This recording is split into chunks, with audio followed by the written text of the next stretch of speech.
Ay mabisang pampulutan at pangulam nga ni po ang alutuin natin today dahil food is life and diet is a lie. Ari nga ni po pala yung dinakdakan kong tawagin. Pero hindi nga ni baboy ang gagamitin natin kundi karning manok lamang. Oo, pwedeng nga ni yung manok lalo na kung hindi ka nakain ng baboy. Ay nagpabagala nga ni ako ng apoy din sa ihawan ko at dini ko nga ni ang ihawin yung manok. Bumili lang nga ni pala ako ng breast part ng manok dini at yun ang gagamitin ko. At habang nagapabaga nga ni ako ng ihawan, inilagyan ko muna ng paminta at asin na ring mga manok. Tinanggalan ko na rin nga ni pala rin ng mga buto kanina. Pagkatapos nga ni ay agad ko na rin isinalang sa ihawan ko. Pwede din nga ni pala rin iprito kung ayaw mo nang inihaw. Ay mga ilang minuto ko din nga ni ang inihaw at binalibaliktad hanggang sa maluto. Pagkaluto nga ni ay inilagay ko na yan sa lagayan at ako naman ay naghiwa ng mga panamya. Naglagay lang nga ni pala ako dyan ng 2 puting sibuyas at 1 pulang sibuyas. Ginayat-gayat ko lang nga ni pala rin sa kasagarang laki lamang. Pagkatapos kong gayatin yung mga puting sibuyas ay agad ko namang isinunod aring pulang sibuyas. Para sa akin nga ni ay masarap yung dinakdakan kapag medyo maraming sibuyas. Pagkatapos kong gayatin yung mga sibuyas ay isinunod ko na agad yung sili. Naglagay lang nga ni pala ako dyan ng 2 sili na green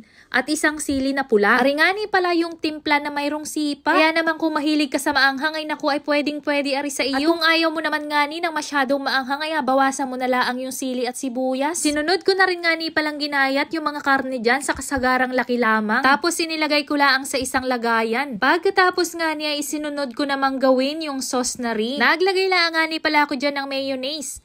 Meron ding liver spread. Pwede ring meron at pwede ding wala, lalo na kung may atay ka namang alagay. Nilagyan ko din nga ni pala rin ng bawang at saka ng daya. Syempre pwede ang kalamansi kung meron ka. Halo-halo ko lang nga ni yung mga ingredients na yan. Pagkatapos nga niya inilagay ko na yung mga sibuyas din sa karne. Isinunod ko na din yung mga sili tapos yung sauce na ginawa ko kanina. Naglagay din nga ni pala ako dyan ng liquid seasoning. Tapos kaunting luya lamang para pandagdag lasa at pantanggal din ng lansa. Halo ko lang nga ni pala yan hanggang sa okay na. Paano po ba magluto nang gana rin dyan sa lugar ninyo? I-share mo naman yan, baka mas masarap. Nung okay na nga ni ay nilagay ko na rin sa pinggan at makakain naman na. Tara, kain na po tayo. Kung nagustuhan mo nga ni ang video na to ay pakishare naman. Like and follow mo na rin ang page para sa mas nakakatakam pa nating mga luto. Salamat!